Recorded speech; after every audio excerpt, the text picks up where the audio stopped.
The 9,829th meeting of the Security Council is called to order.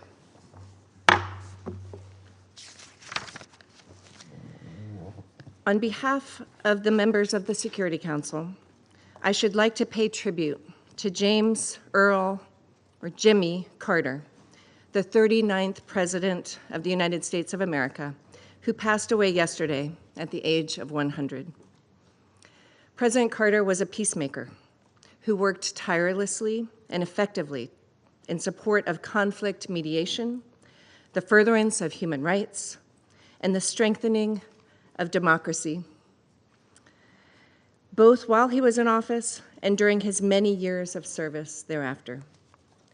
The members of the Security Council convey their deepest sympathy to President Carter's family and to the government and people of the United States. I would ask all in the chamber now to rise and join in a minute of silence in memory of President Jimmy Carter.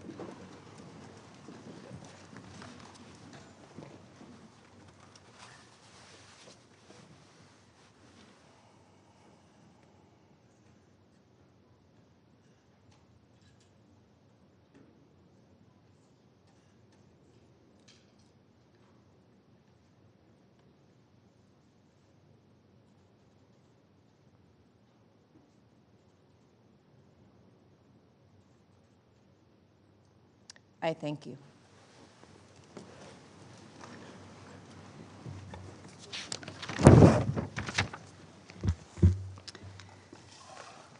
The provisional agenda for this meeting is threats to international peace and security. The agenda is adopted. In accordance with Rule 37 of the Council's Provisional Rules of Procedure, I invite the representative of Israel to participate in this meeting. It is so decided.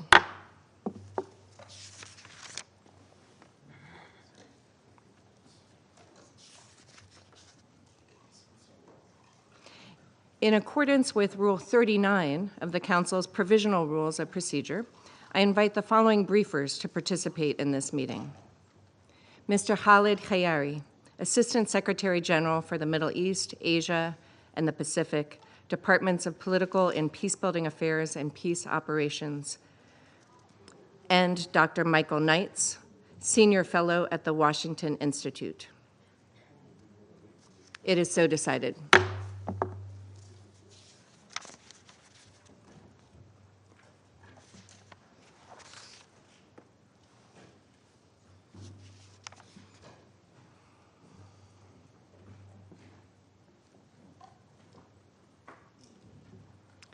The Security Council will now begin its consideration of item 2 of the agenda. I now give the floor to Mr. Khalid Khayari.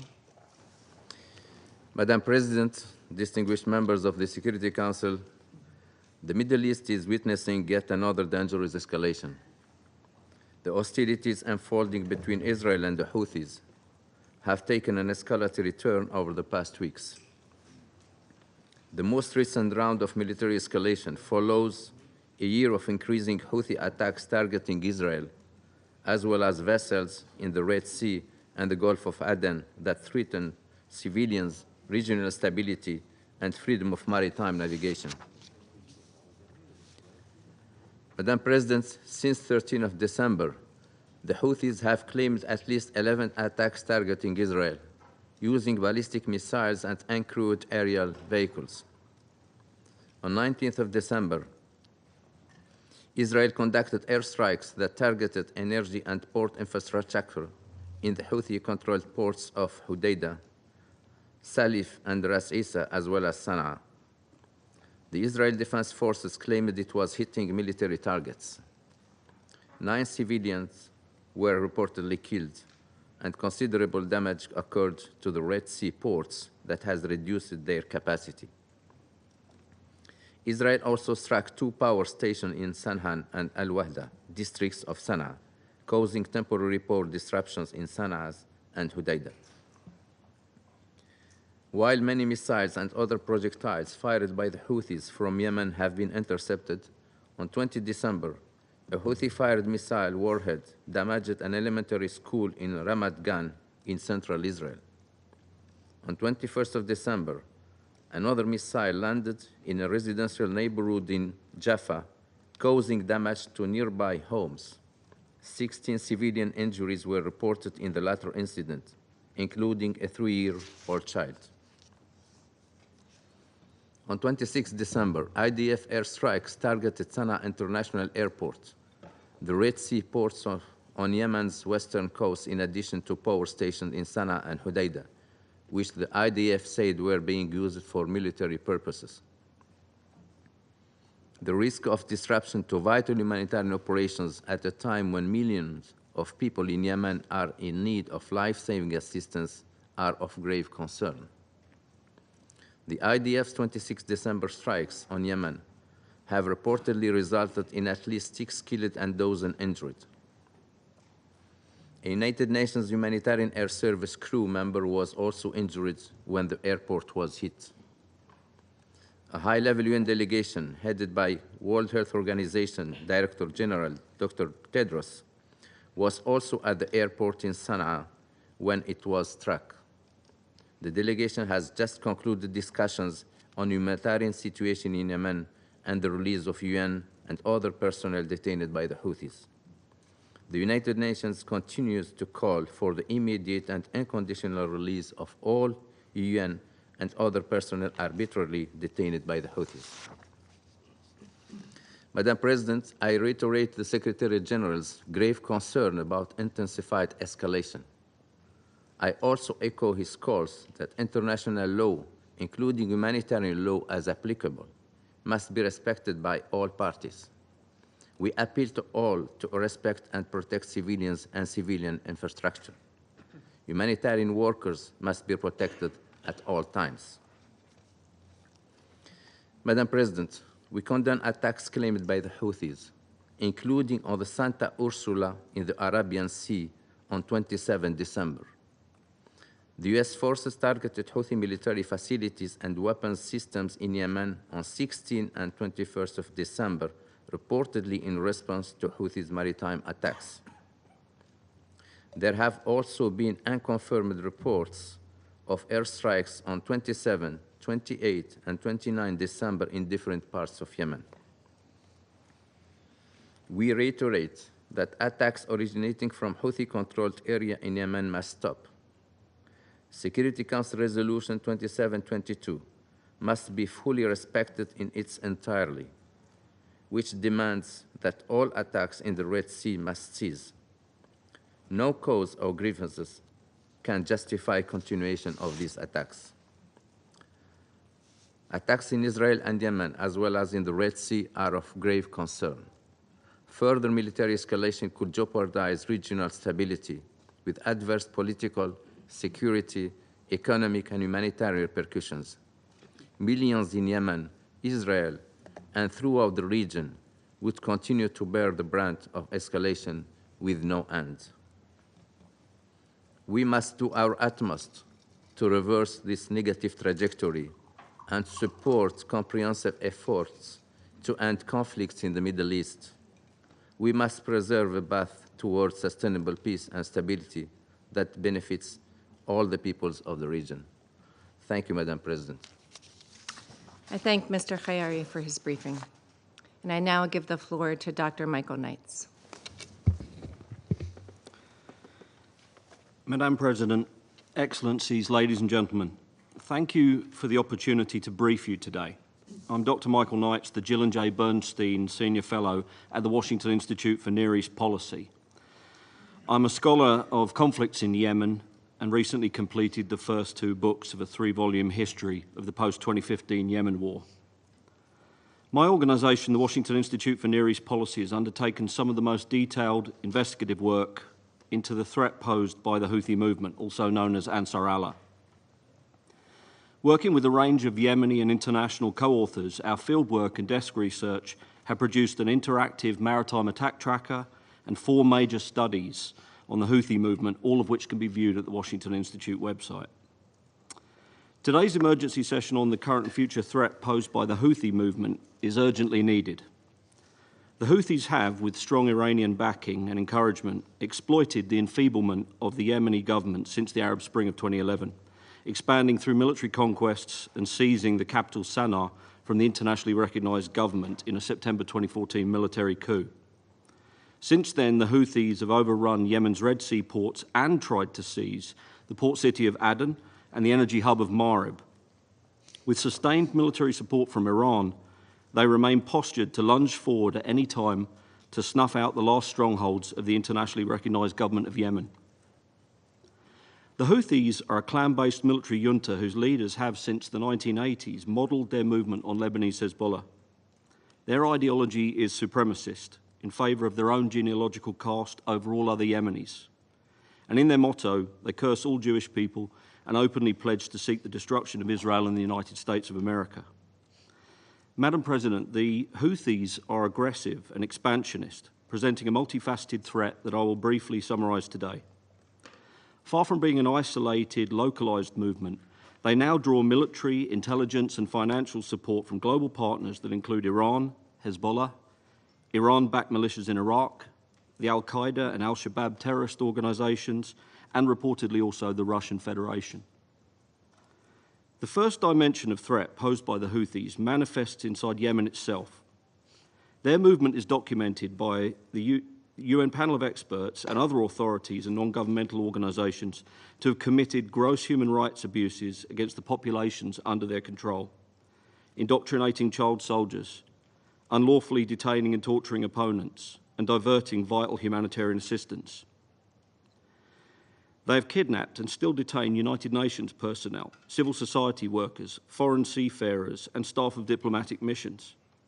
Since the 2018 Stockholm Agreement, the Houthis have consistently violated the UN arms embargo with Iranian assistance and used drone attacks to prevent the internationally recognised government of Yemen from exporting existing oil and gas production that would place desperately needed funds in the government's hands. This brings me to the second dimension of the Houthi threat, the danger that they pose to regional states in the Middle East and Africa. In 2015 to 2021, the Houthis fired over 430 missiles and more than 850 drones against Saudi Arabia and the United Arab Emirates. Key components of these missile and drone systems were found by the UN panel of experts and by other authorities to have been sent to Yemen through the UN arms embargo via Iranian government smuggling networks. The Houthis continued to threaten such attacks in order to force concessions and shape the peace process to their advantage. Most recently on July 7, 2024, when they publicly threatened to attack Saudi Arabia's ports, airports, and its central bank. Following Hamas's brutal terrorist attacks on Israel on October 7, 2023, the Houthis also intentionally drew Yemen into the Gaza conflict by firing around 200 missiles and 170 drones at Israel. By attacking Israel, the Houthis deliberately risked bringing retaliation onto Yemen's ports, airports, and fuel storage facilities, endangering humanitarian access to the country. The Stockholm Agreement was initially motivated by the need to protect these exact sites, and now the Houthis have squandered half a decade of diplomacy by opening a new military front against a distant enemy. The current exchange of fire between the Houthis and Israel will surely worsen in the coming weeks and months, but the Houthis can still choose to end this cycle. The final dimension of the Houthi threat is global. The anti-shipping campaign carried out against civilian and military vessels in the Red Sea and Indian Ocean. The Washington Institute for Near East Policy's Maritime Attack Tracker recently tallied 106 confirmed Houthi strikes on shipping since November 2023, and the Houthi leadership boasts of even higher numbers. In these unprovoked attacks, the Houthis have sunk 2 civilian ships, seized and held another, the Galaxy Leader and its crew, killed at least 4 merchant seamen, worsened food security issues in Yemen and the Red Sea, inflicted higher costs and consumer prices on the global economy, robbed Egypt of more than $7 billion of canal fees, and greatly increased the risk of an unprecedented environmental disaster in the Red Sea. Use of the Suez Canal has halved since the attacks began, and at least 29 major global shipping companies now sail around the entire African continent, as they were forced to before the Suez Canal's opening in 1869. Ships and persons from 85 countries have thus far been affected. including all the permanent members of the Security Council and 4 other current Council members, Japan, Malta, South Korea and Switzerland. In other words, the Houthis have made unprovoked attacks for over a year against most of the countries on the globe. As the Houthis can deter the return of shipping by attacking just a handful of vessels each month, they may view attacks on commercial vessels as an enduring lever that they can utilise at will, to champion a cause, to gain favour from a great power, or to extort payments and political concessions from regional powers and shippers. The Houthis thus resemble a knife held against one of the world's most important trade arteries.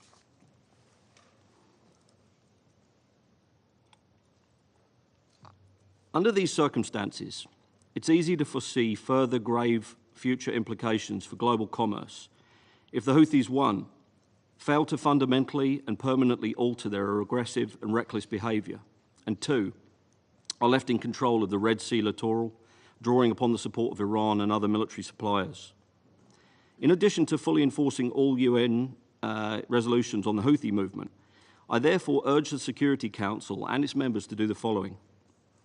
Restate UN Security Council Resolution 2722's demand that the Houthis immediately cease all attacks on shipping. Demand that all Houthi attacks on Israel are ceased immediately. Once again, call upon Iran to halt its documented violations of the UN arms embargo. And importantly, condemn all Houthi threats of force against the internationally recognised government of Yemen and against regional states, as these military threats distort the UN-backed roadmap for peace in Yemen, tilting it in the Houthis' favour and making it less equitable and ultimately less sustainable. Expecting the Houthis to respect the Security Council is pointless, however, unless there are teeth to back up these words. To remove the means by which the Houthis undertake these attacks, the Security Council and its members should strengthen the United Nations Verification and Inspection Mechanism for Yemen, UNVIM, that is meant to enforce the arms embargo. Should prepare UN sanctions on those shippers and flag states who violate UN Security Council resolutions by bypassing inspections, or by failing to allow inspections at sea when presented with evidence of arms smuggling using their flagged vessels. The UN should call upon all member states to support the efforts of the internationally recognised government of Yemen to interdict arms smuggled via Yemen's land border with Oman and via government-held ports in Yemen. And finally, the Security Council and its members should put the Houthis on notice that continued unprovoked attacks on the world's nations will progressively have severe consequences for the Houthi ability to control territory in Yemen. To convey this warning, the Security Council should reaffirm the legitimacy of the internationally recognised government of Yemen, represented by the Presidential Leadership Council, and should underline that government's inherent right to call for international assistance to defend itself from Houthi aggression. On behalf of the Washington Institute for Near East Policy, I wish to thank the Council and its members for this opportunity to brief the Security Council today. I thank Dr. Knights for his briefing. I shall now make a statement in my capacity as the representative of the United States.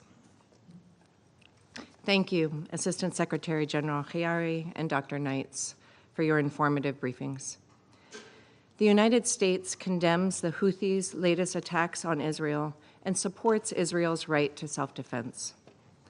The Houthis launched an intense wave of attacks against Israel in December with no regard for civilian lives. One attack reportedly injured more than a dozen people on a playground in Tel Aviv. In view of the Houthis' continued attacks, the United States reiterates our call for this Council to consider additional actions to respond to the growing threats from the Houthis and to hold Iran to account. We can all see clearly that the Houthis are fully enabled by Iran to launch long-range and deadly attacks on Israel, including civilian infrastructure, as evidenced by the Houthis' propaganda boasting about the use of advanced hypersonic missiles. Iran's provision of these and other lethal weapons to the Houthis violates the arms embargo imposed on the group by this Council. It is the responsibility of this Council to respond to Iran's flagrant violations of its resolutions and arming of terrorist groups. Every member of this Council, and especially those with direct channels to Iran, should press Iran's leaders to stop the Houthis from launching attacks that put civilians in harm's way. We reiterate our call for this Council to take steps to strengthen the UN verification and inspection mechanism. UNVIM is a key means in ensuring arms and related material are not illicitly smuggled by Iran and other malign actors to the Houthis. For its part, the United States will not hesitate to protect its own personnel, regional partners, and international shipping. On December 16th, U.S. forces conducted a precision airstrike against a key command and control facility operated by Iran-backed Houthis within Houthi-controlled territory in Sana'a. The facility was a hub for coordinating Houthi operations, including attacks against U.S. Navy warships and merchant vessels in the southern Red Sea and Gulf of Aden. And during an operation on December 21st, U.S. forces shot down multiple Houthi one-way attack uncrewed aerial vehicles and an anti-ship cruise missile over the Red Sea. These actions were consistent with international law and were an exercise of the United States' inherent right to self-defense. They do not constitute a shift in our approach to other conflicts. It is also critical that Israeli military operations, especially in densely populated areas, be coordinated and conducted in a way that do not threaten the lives of civilians or civilian infrastructure.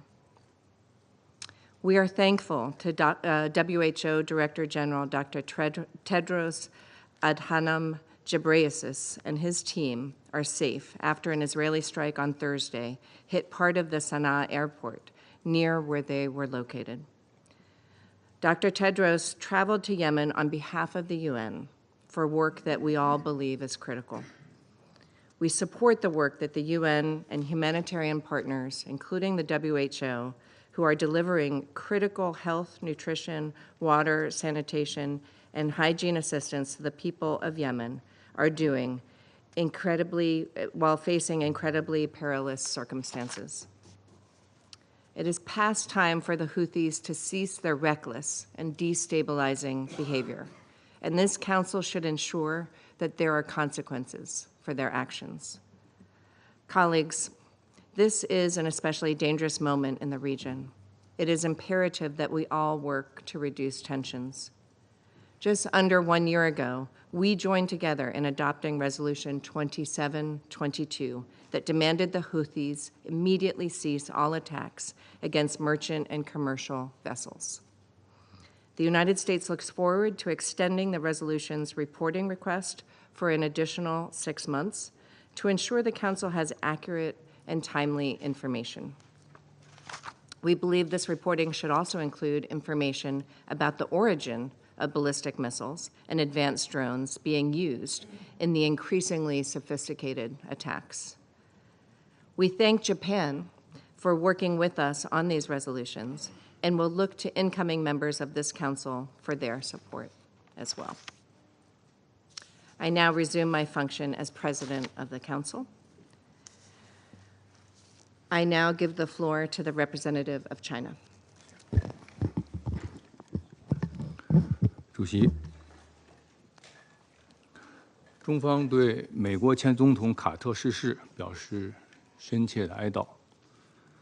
卡特前总统是中美建交的推动者和决策者，长期以来为促进中美关系发展和两国友好交流合作做出重要贡献，我们对此予以高度评价。主席，我感谢金亚丽助理秘书长的通报，也认真听取了民间社会代表的发言。2024年即将过去，在这一年里，中东地区冲突对抗不断升级，紧张局势持续蔓延。以色列在加沙的狂轰滥炸一刻未停，在约旦河西岸的暴力镇压仍未平息。黎巴嫩局势发生动荡，仍处脆弱状态。叙利亚局势发生突变，前景尚不明朗。临近年中，也门的局势又开始急速升温。胡塞武装在红海频繁袭击商船，干扰国际航运和贸易秩序。美国、以色列等国持续空袭也门，造成重大人员伤亡。胡塞武装同以色列相互示强，相互喊话，紧张事态正在进一步升级，令人深感担忧。面对一波未平、一波又起的中东乱局，面对相互刺激、轮番升级的紧张局势，安理会有必要在新的一年里总结经验教训，加强团结协作，努力寻求共识，采取有效行动，找到中东问题综合、全面、有效的解决办法。我们呼吁中东地区各冲突当事方避免采取加剧紧张局势的行动，当务之急是停火止暴。加沙的冲突已经延宕太久，立即实现持久停火是开展一切工作的前提。邻里之间的停火十分脆弱，已经达成的协议必须得到有效执行。中方呼吁胡塞武装停止袭扰商船和其他袭击行为，呼吁以色列等有关国家停止对也门的空袭。我们呼吁中东地区各国通过对话协商解决分歧、化解矛盾，实现和平共处。各国要相互尊重主权和领土完整，相互尊重正当的生存和发展权利，相互尊重合理的安全关切。中方支持中东国家秉持共同综合合作可持续的安全观，共同推动构建可持续的中东安全新架构。我们呼吁国际社会尊重中东人民的选择，支持中东国家实现战略自主。中东不是大国博弈的角斗场，也不能成为域外国家地缘争夺的受害者。有关各方应该充分尊重中东国家的历史文化传统，支持叙利亚等中东国家实现和平和解，走上符合自身国情的发展道路。在地区热点问题上，要尊重是非曲直，秉持公平正义，支持和协助地区国家找到化解矛盾冲突的办法，而不是选边站队，制造对抗。我们呼吁国际社会加大努力，推动巴勒斯坦问题早日实现全面、公正、持久解决。事实一再证明，巴勒斯坦问题是中东问题的核心。只有彻底解决巴勒斯坦问题，中东才能实现和平稳定。国际社会应以时不我待的紧迫感，重振两国方案的政治前景。主席，最后，我要祝贺美国完成本月安理会轮值主席的工作，也预祝阿尔及利亚下个月一切顺利。我也愿借此机会向即将结束非常任理事国任期的厄瓜多尔、日本、马耳他、莫桑比克、瑞士表示告别，向即将参与安理会工作的丹麦、希腊、巴基斯坦、巴拿马、索马里表示欢迎。中方期待同其他安理会成员一道，共同践行多边主义，促进团结共识，为推动安理会在2025年更好地履行联合国宪章赋予的职责做出努力。谢谢。I thank the representative of China for their statement. And I now give the floor to the representative of Slovenia. Thank you, Madam President. I also want to thank Assistant Secretary General Chiari and Mr. Knight for their briefings. Slovenia condemns the latest escalation taking place in the Middle East, injecting a new wave of fear across the region. A series of Houthi attacks responded by a series of Israeli retaliations caused casualties and severe damage to civilian infrastructure. We were especially concerned over airstrikes on Red Sea ports and Sana'a airport. Such actions pose grave risk to humanitarian operations. These attacks demonstrate the level of disrespect for the international law and the international humanitarian law in recent Middle East conflicts, when no one is safe, not even the highest representatives of the UN system. The rules that were built over decades to govern order in the international community should not be dismissed with such unbearable lightness of irresponsibility. We underline that international law, including international humanitarian law, must be respected. All attacks on civilian population centers, infrastructure, and objects are prohibited. We call for respect and protection of humanitarian personnel. Let us be clear. Expressing solidarity with Palestinians in their quest for peace cannot be pursued through ballistic missiles and drones. Such actions desecrate Palestinian suffering in the occupied Palestinian territory. Equally, ensuring security to your own nation cannot be achieved at the cost of suffering of other nations' civilians, many of them already experiencing years of dire humanitarian situation. Such sense of security is fragile and short-lived. Madam President, I want to address the regional dynamics. As the region is navigating through confrontations and escalations, we continue to urge for restraint in action and in words. Every single actor must play its role in that regard, those actively involved and those supporting different players.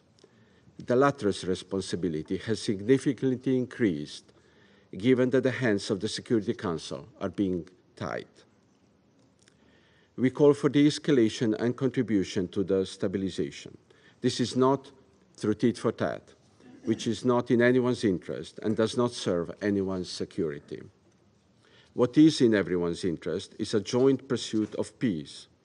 In this season marked by compassion and reflection, we once again underscore the imperative of an immediate and unconditional ceasefire in Gaza, as well as reaching a negotiated political solution to the conflict in Yemen.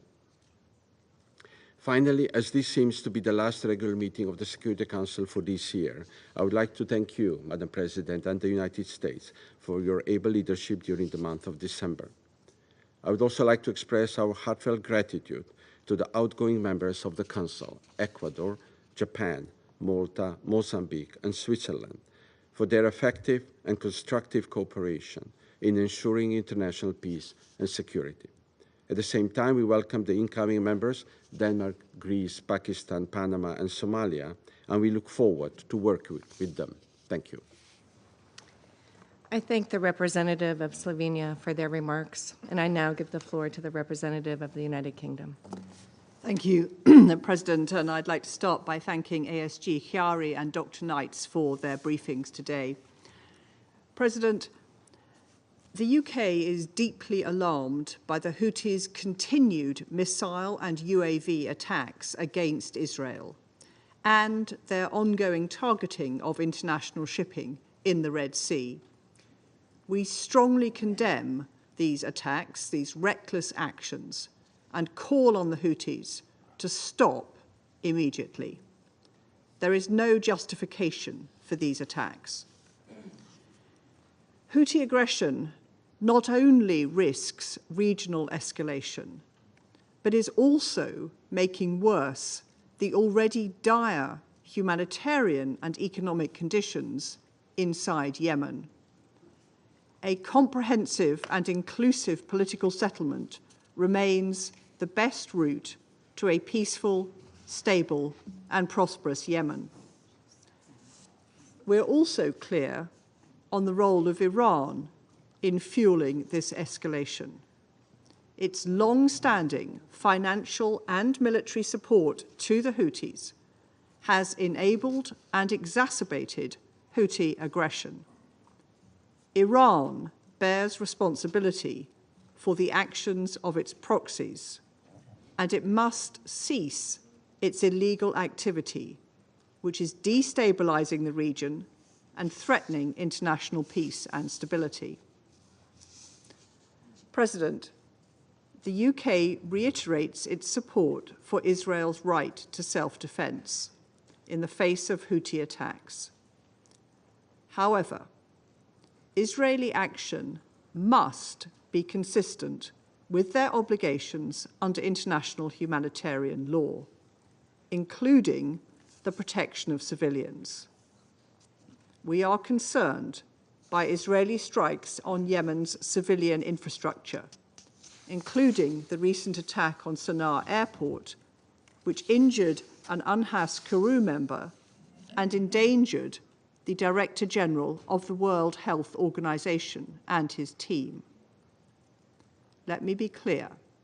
Humanitarians must be able to carry out their important work safely and securely. Director General Tedros was in Yemen to address the ongoing unlawful detention of humanitarian, NGO, and diplomatic staff by the Houthis. We are grateful to him and his team for their efforts, and we call on the Houthis now to fulfill their commitments and immediately and unconditionally to release all the detainees. Finally, I reiterate the UK's call for de-escalation and underline our commitment to ending the conflict in the region. Further bloodshed and suffering is in no one's interests. We must break the cycle of violence and deliver long-awaited peace and security for the people of the region. And in closing, Madam President, may I thank you for your chairmanship of the Council this month and thank our outgoing elected colleagues from Ecuador, from Japan, Malta, Mozambique and Switzerland for your contributions. I thank you. I thank the representative of the United Kingdom for their statement, and I now give the floor to the representative of the Republic of Korea. Thank you, Madam President. Before delivering my statement, I also would like to highly appreciate the dedicated efforts of the 5 members, Ecuador, Japan, Malta, Mozambique, and Switzerland, in maintaining international peace and security during their past 2-year term as member of the Security Council. I also thank ASG Khalid Kerry and Mr. Michael Knights for their insightful briefing and welcome the permanent representative of Israel to today's discussion. While 2024 was a disheartening year marked by heavy casualties in the Middle East, the recent developments in the region gave us a glimmer of hope that 2025 might bring change. Yet once again, we find ourselves gravely concerned as we witness the potential escalation of another conflict in Yemen. It is regrettable that the Houthis continuously exploit regional uncertainty while the Middle East stands at a critical juncture. Their attacks in the Red Sea and beyond disrupt global supply chains, impede political progress, and ultimately endanger Yemeni lives. These Houthi attacks, including direct assaults on Israel, are particularly deplorable, as they will undermine the international community's aspirations for progress in the Middle East this year and beyond. We strongly urge the Houthis to cease these illegal and reckless attacks immediately. Israeli attacks on Yemeni's key port, Sana'a airports, and power stations raise grave alarm about damage to essential lifelines, especially Hodeidah. With 19.5 million Yemenis projected to need aid in 2025, as OCHA reports. Ensuring the full functionality of Hodeidah and other critical infrastructure is vital. Moreover, it is disturbing to learn that WHO Director General and the UN staff were at the airport during the strikes. Israel had its own reasons for responding to the Houthis' direct attacks. However, such actions must align with international law including international humanitarian law, and must not hinder humanitarian assistance.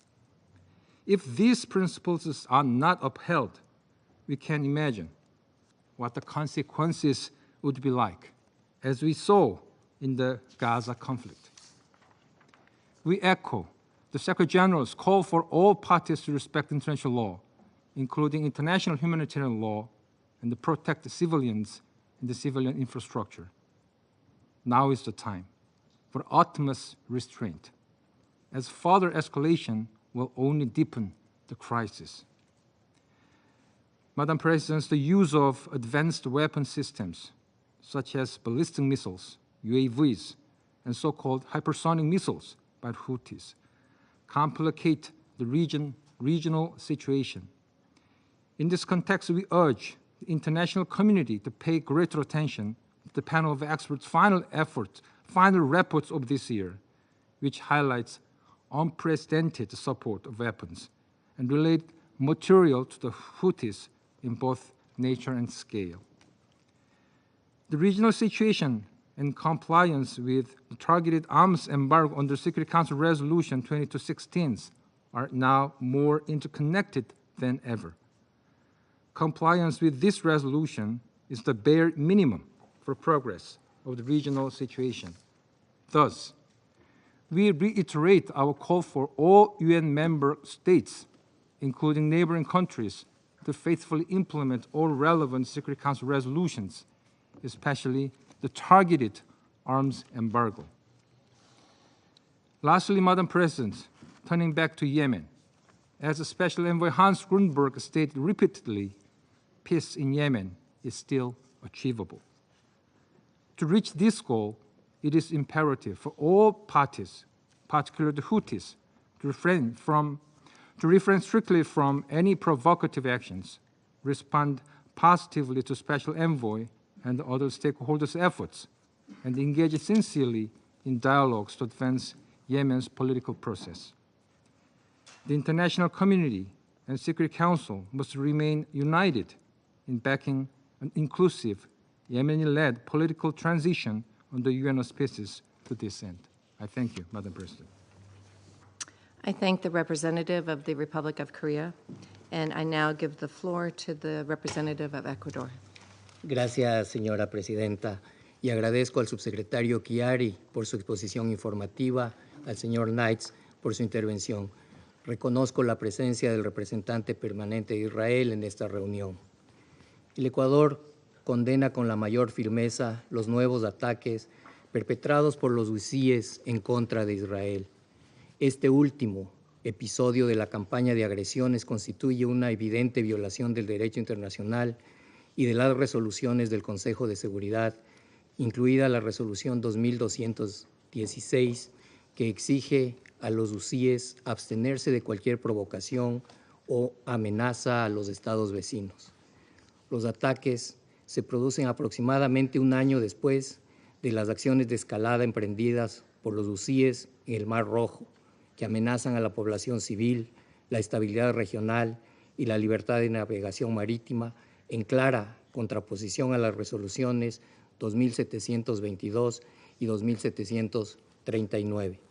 Estos ataques no tienen justificación y el Ecuador se suma a la preocupación del secretario general ante la posibilidad de que esos actos exacerben aún más la escalada regional y generen un círculo de represalias con graves consecuencias humanitarias y de seguridad. A fin de evitar una espiral de violencia, el Ecuador insta a todas las partes a ejercer prudencia y contención, a respetar el derecho internacional humanitario, a no atacar a la población civil, a respetar al personal humanitario y a proteger infraestructuras civiles. Mi delegación también se suma a la preocupación expresada por la comunidad internacional ante la ofensiva en el Aeropuerto Internacional de Saná debido al peligro al que estuvo expuesta la delegación de alto nivel de la ONU que se encontraba en el lugar, incluyendo al director de la OMS. El Ecuador insiste en la importancia de la implementación efectiva del embargo de armas en Yemen, que, como lo ha documentado el grupo de expertos, es incumplido de manera sistemática.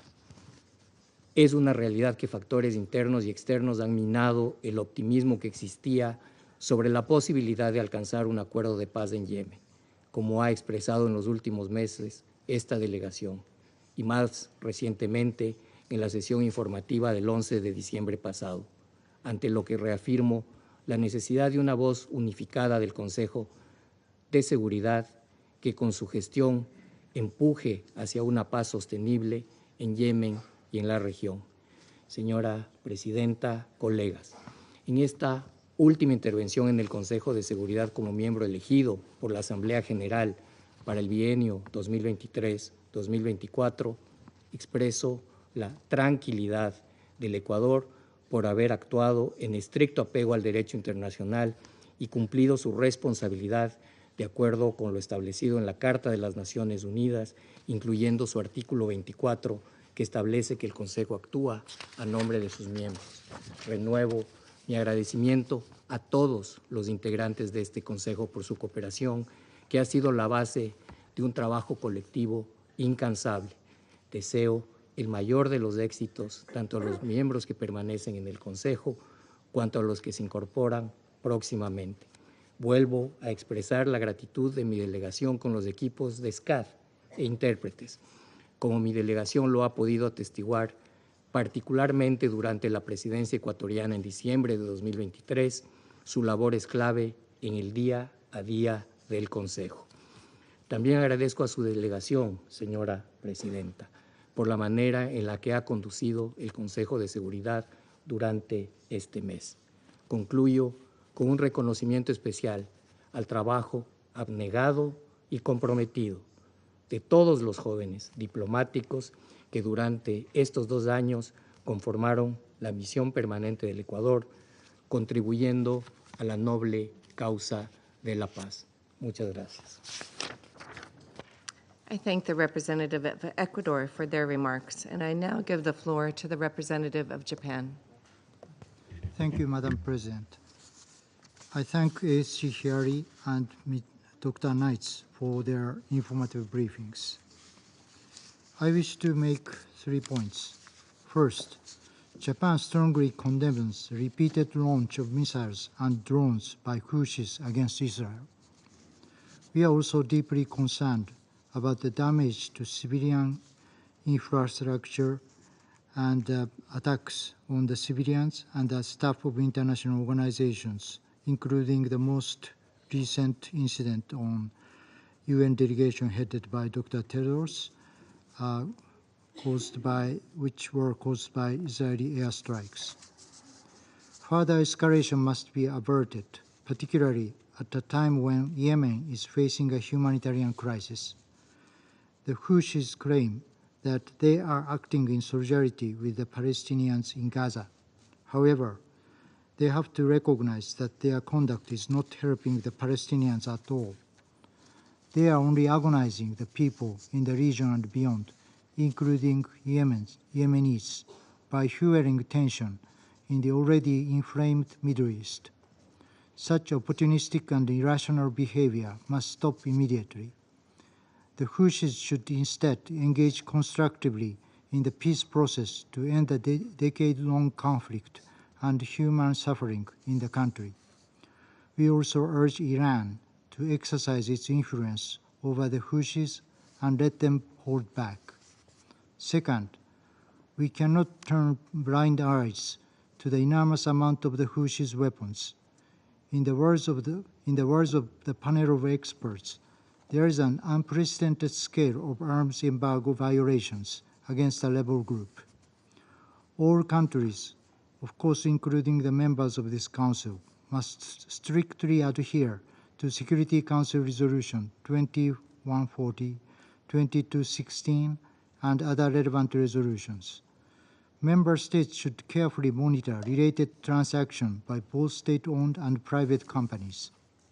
Third, let me take this opportunity to condemn the other unlawful acts of Houthis once again, including attacks on international shipping for over a year, as well as the detention of UN and other humanitarian and human rights workers. the Houthis must immediately cease these reckless activities and unconditionally release all those arbitrarily detained, including the Galaxy leader and its crew.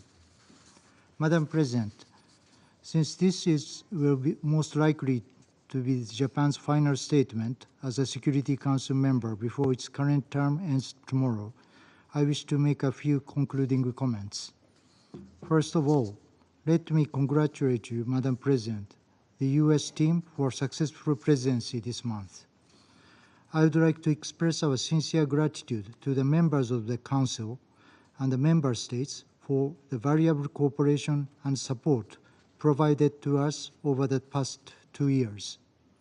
I also thank the Security Council Affairs Division and the Interpretation Service and other Secretariat staff members for their valuable assistance and dedication. It has been a tremendous honor for me and our team to serve in the body with a primary responsibility for the maintenance of international peace and security. The past 2 years have not been an easy period for all of us, but it was a privilege for us to work with the colleagues of the Council day and night to seek solution or at least try to prevent the deterioration of the situation. We will cherish many experiences acquired in this Council. Let me wrap up my statement by wishing the membership of the Security Council in 2025 all the best, and by pledging that Japan will continue to contribute to international peace and security, which is the cause of this Council, in whatever capacity we may have. And we look forward to working in this chamber in the near future. I thank you. I thank the representative of Japan for their remarks, and I now give the floor to the representative of Switzerland. Merci, Madame la Présidente. Et je voudrais également remercier le sous-secrétaire général Khaled Chiari de son exposé et de la coopération pendant les 2 dernières années. Et nous avons également pris bonne note de l'intervention de M. Michael Knights. Madame la Présidente, l'escalade des violences dont nous avons été témoins ces derniers jours doit impérativement cesser. La cadence des attaques de drones et missiles des Houthis contre Israël a drastiquement augmenté. Et l'une ayant, nous l'avons entendu, détruit un bâtiment d'une école à Ramat Gan et une autre ayant touché une aire de jeu dans un quartier résidentiel de Jaffa. Elle a fait plusieurs blessés. Les frappes aériennes d'Israël, notamment sur l'aéroport civil de Sanaa, l'infrastructure portuaire et énergétique d'Odeida, de Salif Deissas et de Ras Kanatip, ainsi que sur l'infrastructure pétrolière de Ras Issa, ont de leur côté fait plusieurs morts et blessés, y inclut un membre de l'équipage de l'UNAS. Et heureusement que la délégation autour du directeur général de l'OMS, qui se trouvait également à l'aéroport, s'en est sortie sain et sauf. Le droit international oblige à protéger le personnel humanitaire et onusien, comme le rappelle la résolution 2730. Toutes et tous n'ont pas eu la chance d'échapper au danger ces dernières semaines. Nos pensées vont aux victimes et à leurs familles. La Suisse condamne fermement cette spirale de violence. Les récentes déclarations d'un côté et de l'autre de la mer Rouge, qui expriment une logique guerrière et vengeresse, sont extrêmement inquiétantes. La Suisse appelle toutes les parties à respecter le droit international et à faire le choix de la retenue. Une nouvelle escalade régionale peut et doit être évitée.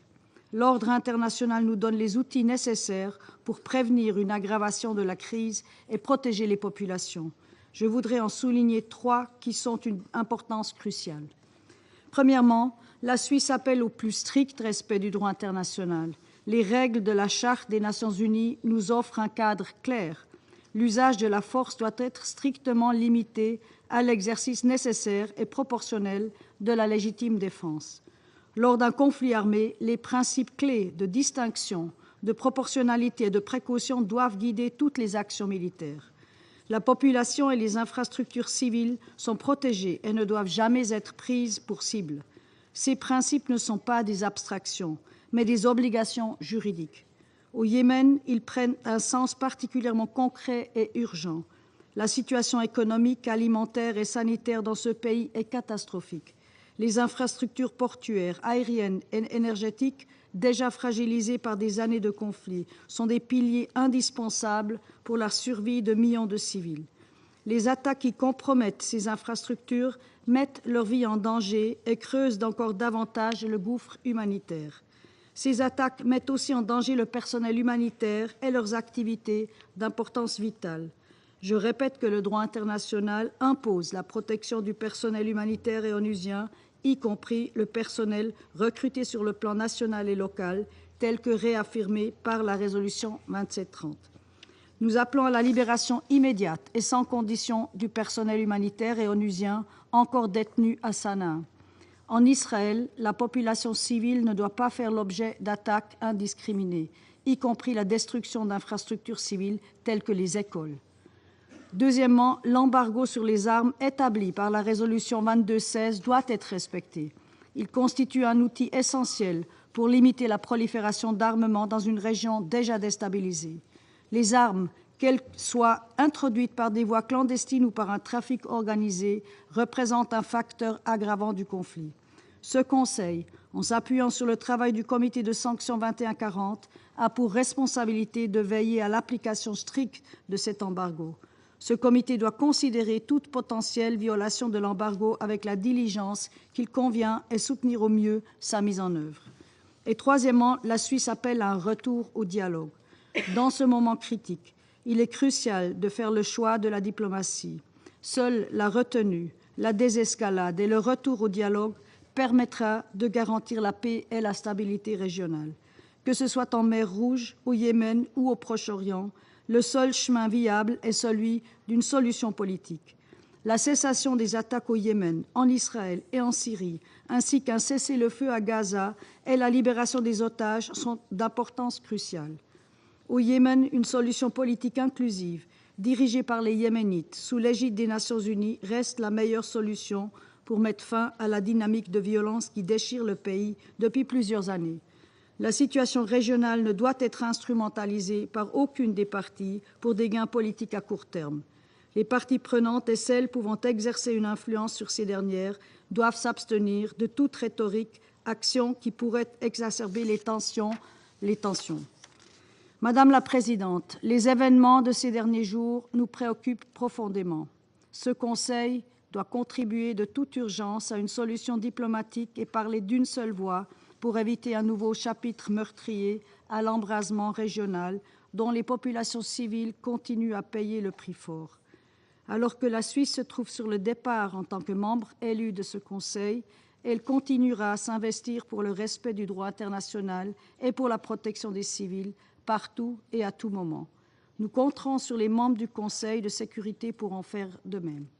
Et vu que c'est probablement notre dernière séance, je voudrais également remercier chaleureusement tous les collègues, tous les membres de ce Conseil, SCAD et sa directrice et ses équipes, les interprètes, le personnel de sécurité et bien entendu aussi ma fantastique équipe.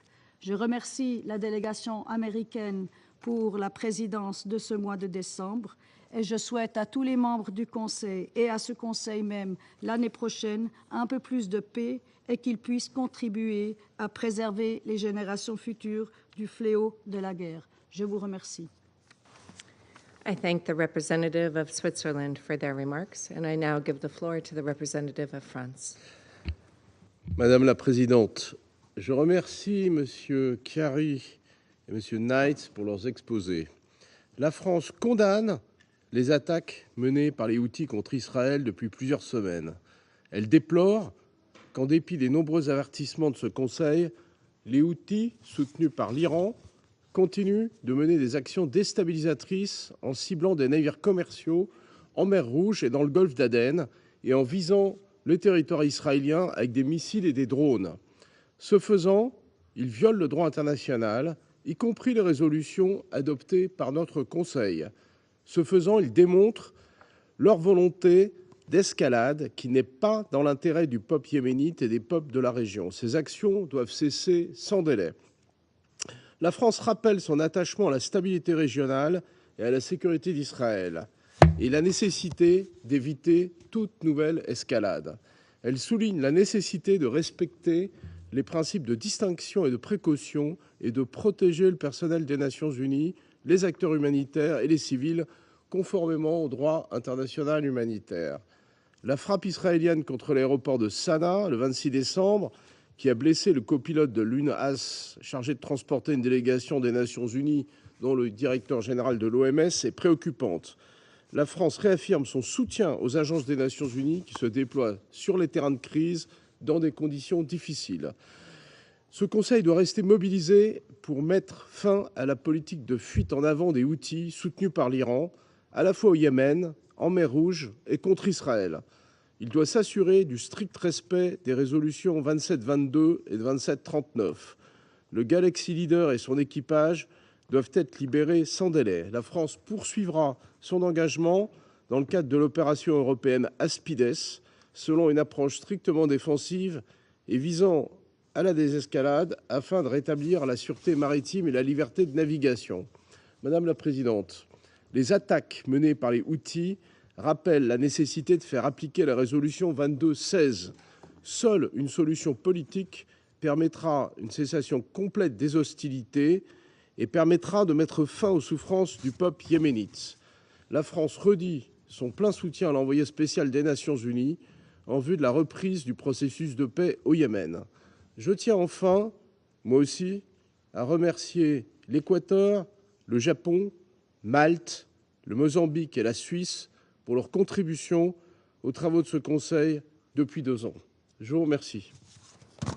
I thank the representative of France for their statement, and I now give the floor to the representative of Malta. Thank you, President. Malta expresses condolences on the passing of President Carter, a true peacemaker who contributed tirelessly towards international peace and security and tried to make the world a better place. Malta also thanks ASG Kari and Mr. Knights for their briefings. Malta remains deeply concerned with the situation in the Middle East, the ongoing war in Gaza, and the catastrophic humanitarian crisis it has fomented continues to generate devastating repercussions across the region. Malta firmly believes that an immediate, unconditional, and permanent ceasefire across Gaza provides the only opportunity to avert further violence and instability in the region. At this critical juncture, it remains fundamental for all parties to act with utmost restraint. De-escalation must remain the priority. Most importantly, we hope that they show flexibility in the ongoing negotiations for a ceasefire and have the political will and determination to conclude them successfully and without further delays. President, the threat of violence remains evident, as demonstrated by the ongoing Houthi attacks targeting Israel. These include the reported ballistic missile attack that hit and damaged a school in central Israel, and another which led to Israeli civilians being injured. We condemn these strikes and call on the Houthis to immediately cease all attacks in the region. The indiscriminate shelling of civilian population centers must end. Such acts are prohibited under international law, and this is binding on all actors. Furthermore, we call on the Houthis to cease their actions against merchant and commercial vessels in the Red Sea and the Gulf of Aden. We also reiterate our calls for the immediate and unconditional release of all UN and other personnel detained by the Houthis. These acts continue to escalate tensions and impair progress towards a political solution to the conflict in Yemen. We are equally concerned by the reports of retaliatory airstrikes by Israel in Sana'a, including Sana'a Airport, and in and around the ports of Hodeidah, Salif, and Raisa. These attacks also led to civilian casualties and caused extensive damage to civilian infrastructure. It is deeply regrettable that Yemeni civilians will suffer the repercussions of such attacks, given their reliance on humanitarian aid delivered through Hodeidah's port. Malta calls on all parties to abide by their obligations under international law and to protect civilians and civilian infrastructure. We emphasize the binding nature of all Security Council resolutions and stress that all member states must strictly abide by them, including full compliance with relevant UN arms embargoes. President, in conclusion, we reiterate our call on all states in the region and those with influence over the parties to facilitate and encourage de-escalation towards a peaceful solution which addresses the root causes of conflict. Restraint, de-escalation, and the pursuit of diplomatic solutions to disputes remains the only way forward if we are to break the cycle of violence and secure lasting peace in the Middle East. Finally, President, at the end of our tenure on the Council, we'd like to congratulate the US for your successful presidency this month.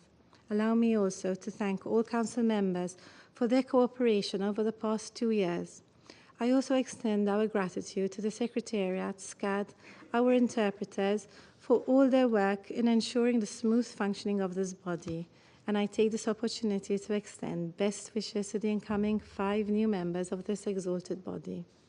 We also thank the wider UN membership for entrusting us with this responsibility. We never took this trust for granted and worked tirelessly to ensure that it is repaid in full. As we leave the Council, you can rest assured that Malta will continue to be a strong supporter of the UN and the multilateral system. We will continue to serve as a voice for peace and dialogue beyond our term. Thank you. I thank the representative of Malta for their remarks, and I now give the floor to the representative of Sierra Leone. Thank you, Madam President. Madam President, I have the honor to deliver the statement on behalf of the A3+ members, namely Algeria, Guyana, Mozambique, and my country, Sierra Leone.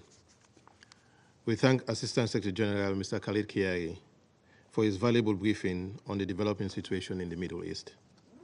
We take note of the contribution of Mr. Michael Knight. At the outset, the A3+ would like to express grave concern about the recent Israeli airstrikes on the Sana'a International Airport, which took place at a time when a high-level UN delegation headed by the WHO Director General was at the airport. This, as reported, resulted in the deaths of 2 persons and injury to a United Nations Humanitarian Air Service crew member.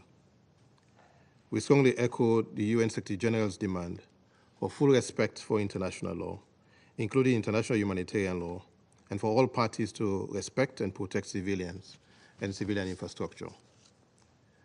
As we approach the new year, the escalating military confrontation between the Houthis and Israel is indicative of the general intensification of conflict across the Middle East, further exacerbating the already acute humanitarian crisis across the region.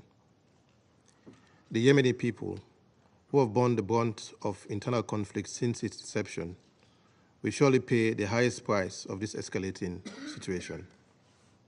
Years of violence have displaced millions, deepened poverty, and led to widespread starvation.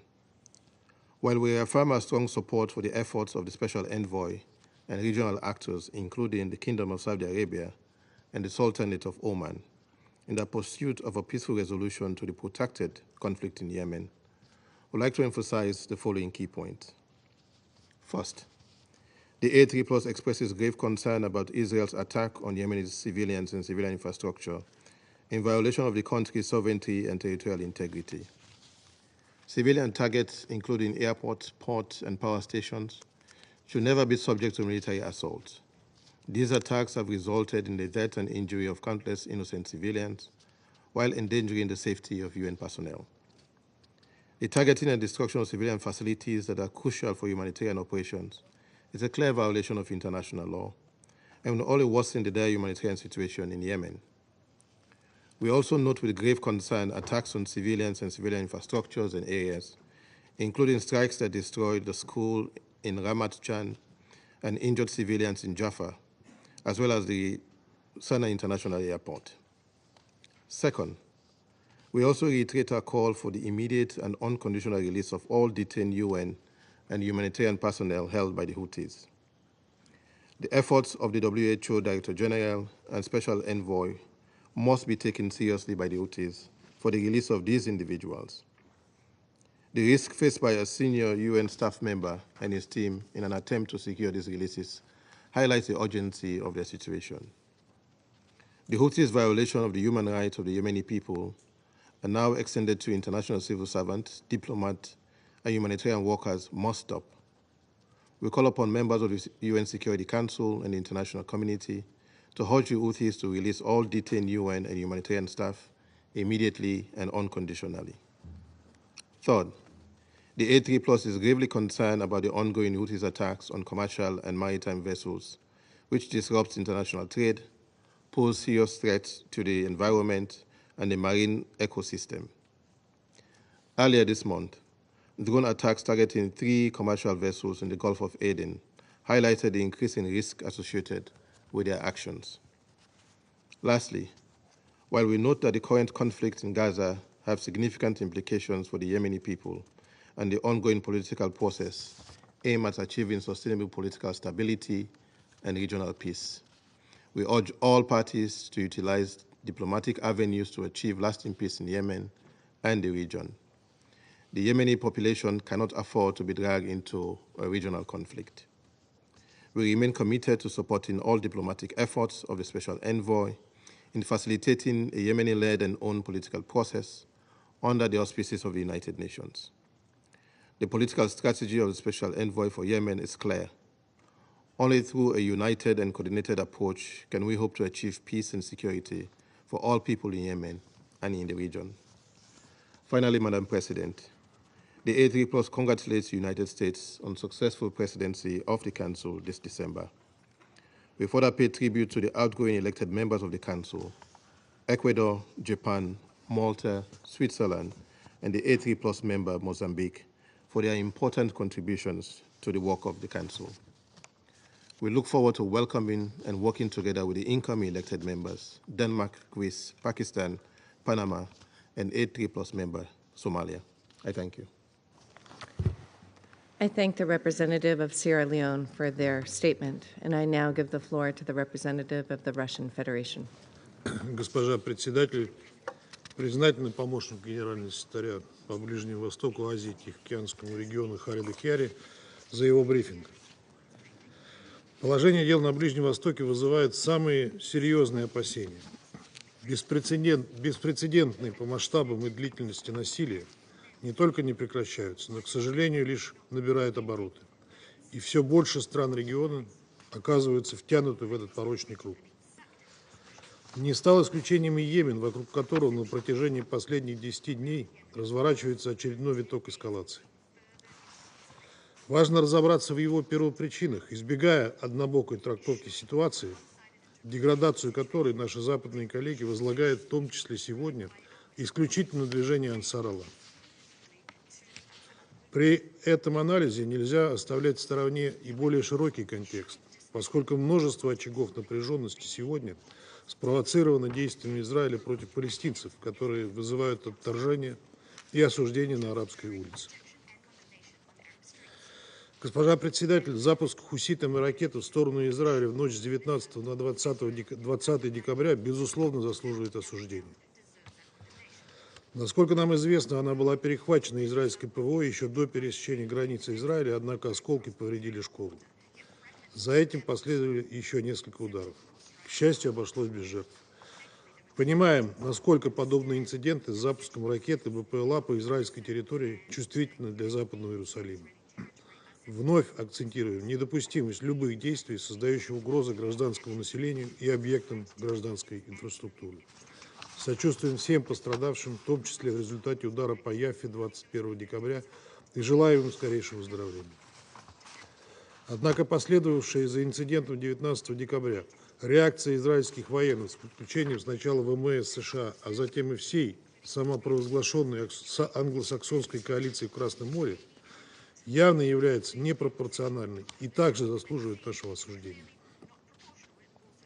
В результате массированных ударов по столице Йемена Сане, а также портам Ходейди, Ас-Салифу и Рас-Исси погибли как минимум 9 человек. Атаке подверглись топливные баки, электростанции, морские буксиры. Был нанесен серьезный ущерб портовой инфраструктуре. Тревожит циркулирующие в СМИ, в том числе в израильских информациях, что атака ВВС «Цахал» на йеменские порты была спланирована заранее, что к моменту запуска ракеты хуситами 19 декабря израильские истребители уже находились в воздухе. Все эти обстоятельства как минимум требуют внимательного изучения. В итоге за последние дни Йемен подвергся настоящей агрессии с воздуха. В результате новых ударов Израиля при поддержке США по Сане и Йеменским портам на Красном море 24 декабря снова были целенаправленно атакованы нефтяные терминалы, электростанции, а также международный аэропорт Саны, где в это время находилась высокопоставленная делегация Всемирной организации здравоохранения во главе с гендиректором ВОЗ Тедросом Гебрейсусом. Он только чудом не пострадал, ведь по его собственным свидетельствам разрушению подверглись объекты буквально в нескольких метрах от места, где находился руководитель ВОЗ. В результате удара по зданию аэропорта погибли как минимум 2 человека. Ранен один член экипажа борта, перевозившего делегацию, которая, к слову, находилась в Сане для переговоров по гуманитарной ситуации в Йемене, а также по вопросу об освобождении задержанных сотрудников ООН. То есть Соединенные Штаты и Великобритания, лицемерно призывавшие сделать все для их освобождения, по сути подвергли риску переговорщиков от ООН, которые именно для этого в Сану и прилетели. Призываем прислушаться к заявлению Генерального секретаря ООН о том, что удар по Сане и портам на Красном море создают серьезную угрозу для гуманитарных операций, в то время, когда миллионы людей в Йемене нуждаются в этой гуманитарной помощи. Сложно охарактеризовать действия Израиля и англосаксонской коалиции иначе, как намеренную эскалацию, которая привела к жертвам среди мирного населения в Йемене.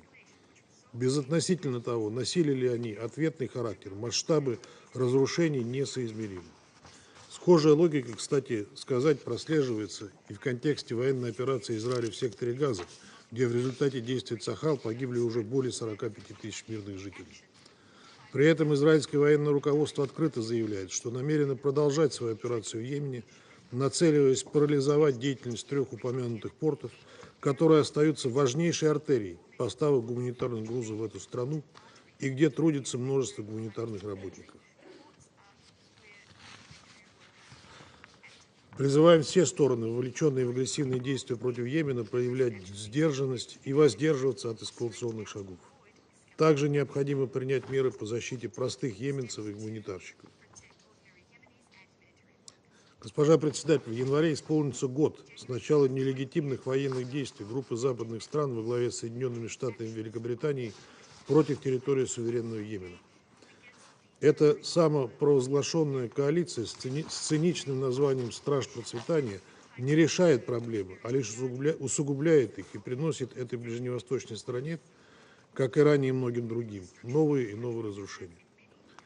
Буквально в пятницу Соединенные Штаты и их сателлиты снова нанесли массированные удары по многострадальной йеменской земле. Призываем членов Совета Безопасности не давать ввести себя в заблуждение. Эти атаки не имеют ничего общего с осуществлением права на самооборону по статье 51 Устава ООН. Их нельзя оправдать ни международным правом, ни резолюцией Совета Безопасности 2722. Действия так называемой коалиции – грубейшее нарушение статьи 2 Устава организации. Они являются ничем иным, как очередной военной агрессией коллективного Запада против суверенного государства в длинном списке ей подобных. Она не только никак не способствует снижению градуса напряженности вокруг Йемена, включая турбулентность в Красном море, но и стимулирует дальнейшую эскалацию, а также подрывает продвижение процесса межйеменского регулирования. Йеменские проблемы надо решать исключительно дипломатическими методами. Мы давно стараемся донести эту простую мысль до наших коллег по Совету, но некоторые из них, к сожалению, по-прежнему делают вид, что не слышат наши призывы. Госпожа председатель, ситуация в Йемене сегодня имеет тенденцию к обострению, что в конечном итоге может перечеркнуть все предыдущие с таким трудом достигнутые наработки по урегулированию. Ключ к разрешению противоречий в самом Йемене и вокруг него лежит в стимулировании процесса внутреннего регулирования. В качестве первоочередных мер необходимо как можно скорее запустить реализацию соответствующей дорожной карты, почти согласованной при участии ООН и региональных государств. Твердо убеждены, что прогресс на политическом треке в этой стране повлечет за собой снижение, а затем и прекращение военной активности Ансар-Аллах. В этой связи призываем спецпосланника генерального секретаря по Йемену Ханса Грюнберга ускориться с необходимыми шагами и оформлением соответствующей договоренности. Не видим никаких оснований для увязки йеменского регулирования с региональными процессами. Не видим также причин, по которым йеменский народ должен ждать, когда на Ближнем Востоке, на Большом Ближнем Востоке, наступит всеобщий мир, прежде чем приступить к улучшению ситуации в своей собственной стране.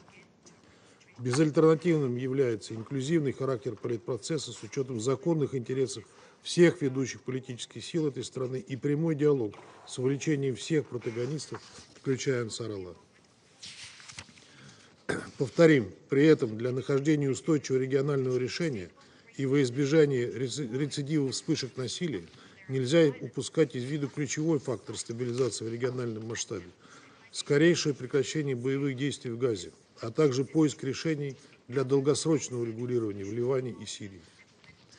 В целом, сегодня как никогда востребованы диалоговые механизмы, способствующие оздоровлению отношений между странами региона, которые не должны при этом игнорировать базовую проблему, дестабилизирующую весь Ближний Восток, связанную с невыполнением решений Совета Безопасности Генеральной Ассамблеи ООН о создании палестинского государства.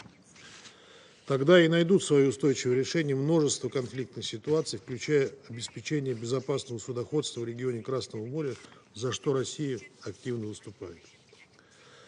В заключение, госпожа председатель, хотели бы отметить вклад уходящей пятерки членов Совета Безопасности в его работу и пожелать уходящим, а также заступающим на вахту с 1 января делегациям всяческих успехов. Благодарю вас.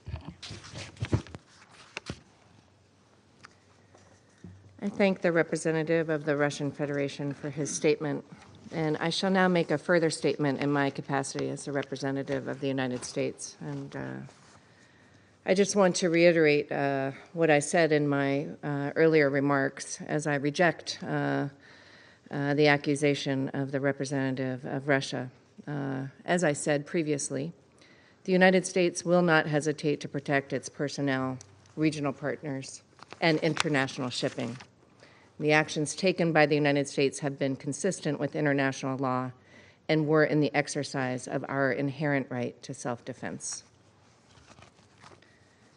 I now resume my role as President of the Council, and I give the floor to the representative of Israel. Thank you, Madam President, and thank you, Mr. Chiari and Mr. Knight, for your valuable briefings. I would further like to thank the United States for their excellent presidency.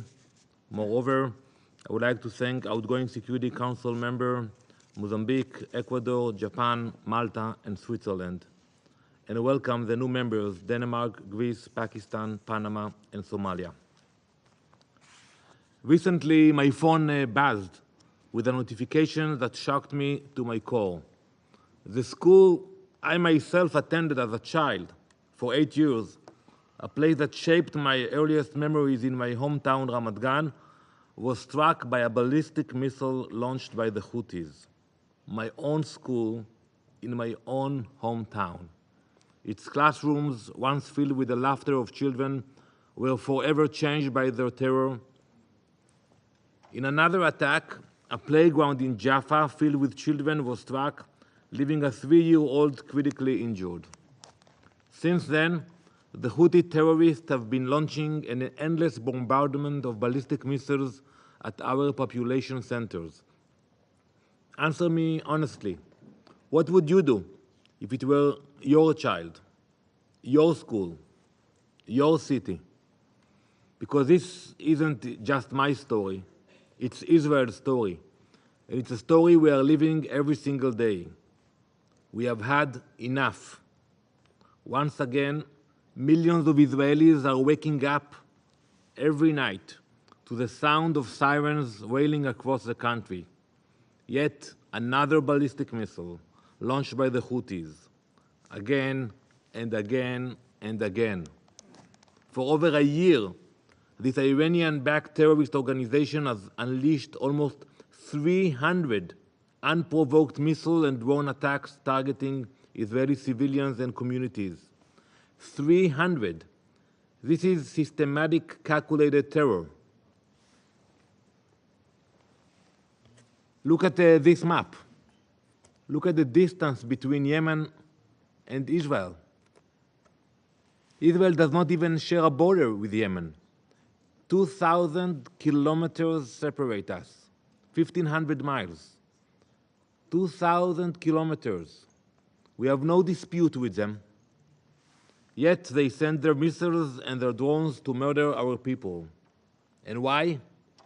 Pure radical jihadist hatred for Jews. This is no surprise. The Houthis proudly present their banner, which contains their slogan, and I quote, you can look it at their flags.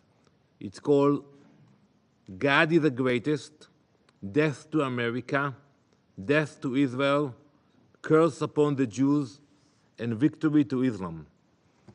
Their violence is rooted in a burning hatred of Jewish life.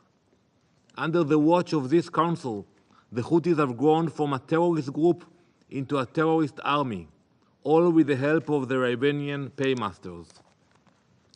According to the UN's own experts, and you saw the documents, the Houthis now possess advanced ballistic missiles from Iran, including the previously unseen Khatam-2 ballistic missile, new UAVs also from Iran, increased technological expertise from Iran, and extensive training again from Iran. And what's the result? The number of Houthi terrorists has exploded to over 350,000, compared to just 30,000 in 2015. The Houthis are a crucial strand forming the web of terror that links Tehran's proxies. Iranian support for the Houthis violates Security Council Resolutions 2140 and 2722, and is an assault on all tenets of sovereignty and international law. Let's talk about money. The estimated Houthi annual budget is $1.2 billion, derived from illegal activities, bribes, stolen assets, and covert trade in the Gulf of Aden. Much of this funding also flows directly from Iran. However, Iran's support is not limited to arms and finance. Houthis receive technical assistance and training from Iran. Houthi combatants are trained in Iran, where they gain expertise in producing missiles, drones, and advanced weaponry. Training from Iranian forces, including the IRGC Quds Force, increases their ability to accurately target vessels in the Red Sea. We even have the names of the key Iranian officials involved in this terror training, and I'll give you the names. High-level Iranian advisors, such as General Rostam Qassami of the Quds Force and Major General Muhammad Ahmad al-Talibi, both of them coordinate with Houthi leader Abdul Malik al-Houthi. Meanwhile, the UN's failure to enforce its arms embargo has directly enabled the Houthis' reign of terror. Their resilience on maritime supply lines from Iran remains unchecked. We heard about the port of Hodeidah. Advanced missile systems, engines, fuel, and warheads are funneled through Houthi-held Red Sea ports. Yet the UN verification and inspection mechanism has failed in its responsibilities. We are aware of several ships which have docked at the port of Hodeidah this year without any inspection, blatantly violating Security Council resolution. This negligence sustains Iran's supply to the Houthis, fueling their terrorism. The international community's complacency has handed terror a free pass. We are now dangerously close to a situation where the Houthis completely strangling the Suez Canal, this critical route of global trade, relied upon by almost all nations, is under direct threat from a terrorist organization. The implications of such a scenario are unthinkable. President Sisi of Egypt revealed just days ago that the Egyptians' revenue from the canal has declined by 60%, which is a loss of almost $7 billion for a nation already facing economic challenges. Yet, the UN's failure to act has brought us to the brink of this disaster. It somehow gets worse. The Houthis do not spare anyone, not even the children of Yemen. In just the first half of 2024, Yemen's government documented over 3,000 cases of child recruitment into the terrorist group. Your silence has emboldened them. If you think the Houthis are only our problem, you are wrong. Security Council reports document their attacks on Middle Eastern vessels. 134 attacks on merchant ships, commercial vessels, and US and UK warships between November 2023 and July 2024. Ships are constantly under attack. I'll give you a few examples. The Sea Champion was sunk in February. 3 crew members of the True Confidence were murdered in a missile attack. To this day, 25 crew members of Galaxy Leader are still held captive. UN experts stated that such attacks using these weapons against civilian ships had not been seen since, and I quote, World War II. Since World War II. It is time the world wakes up. A terror group attacking trade routes, collaborating with global terror networks, and armed by Iran is not just a regional threat. It is a grim warning for the world order. They have been given a green light for terror. But let's truly address the elephant in the room. Iran. Distinguished council members, the Houthis are nothing more than Iran's weapon in its war against peace. Iran's fingerprints are on every missile, every drone, every attack. Military experts confirmed the Houthis could not achieve their capabilities without Iran's direct support. Their transformation into a terrorist army is Tehran's doing. Yemen's chairman of the Presidential Leadership Council has pleaded for action against Iran's funding of the Houthis. Madam President, we have come to this council not just to address the threats posed by the Houthis, but to challenge the double standards that hangs over this body. Some nations here preach the values of international law and human rights while turning a blind eye to those who violate these very principles with impunity. Madam President, we have listened to the briefers. We have all heard about what this terrorist organization is doing. Will the Council condemn the Houthis today? You know, we all heard bad things about them, but there will be a condemnation. What we are doing here today? You know, the Secretary General, he calls for both sides to de-escalate as if we are moral equals, and the Security Council cannot issue a basic condemnation against a terrorist organization. Israel will not wait for the world to act. Israel will protect its citizens, no matter how far the threat comes from. If you didn't speak up when our schools were hit, don't speak up when we respond. Don't call for de-escalation when we defend ourselves. Don't equate aggressor and victim. Don't demand restraint from a nation protecting its children. Israel has always acted with strength and resolve to protect its people, and we will not be deterred. If 2,000 kilometers is not enough to separate our children from their terror, it will not be enough to protect their terror from our strength. Our response will continue to be strong and decisive, and it will send a clear message to all who dare to harm our citizens. Israel will not hesitate, and Israel will not forgive. To the Houthis, perhaps you have not been paying attention to what has happened to the Middle East over the past year. Well, allow me to remind you what has happened to Hamas, to Hezbollah, to Assad, to all those who have attempted to destroy us. Let this be your final warning. This is not a threat. It is a promise. You will share the same miserable fate. Thank you, Madam President. I thank the representative of Israel for their statement. There are no further names inscribed on the list of speakers.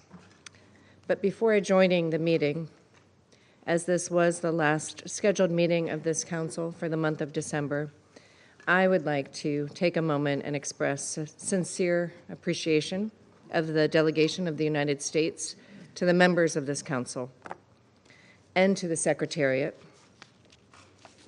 for all of the support you have given us. Indeed, as you all know, it has been a busy month, and one in which we rallied to consensus on several important issues under our purview. We couldn't have done it alone and without the hard work, support, and positive contributions of every delegation, but especially from the representatives of the Secretariat, including the technical support team, the conference service officers, our interpreters, to whom we are greatly indebted, translators, verbatim reporters, and security staff. As we end our presidency, I know I speak on behalf of the Council in wishing the delegation of Algeria good luck in the month of January. And on behalf of the Council, I would also like to express a sincere appreciation of the Council to the 5 outgoing members, namely Ecuador, Japan, Malta, Mozambique, and Switzerland. I commend you all for your hard work and contributions during your terms on the Security Council, and we look forward to working with the incoming elected members next year, Denmark, Greece, Pakistan, Panama, and Somalia. Ladies and gentlemen, this meeting is adjourned.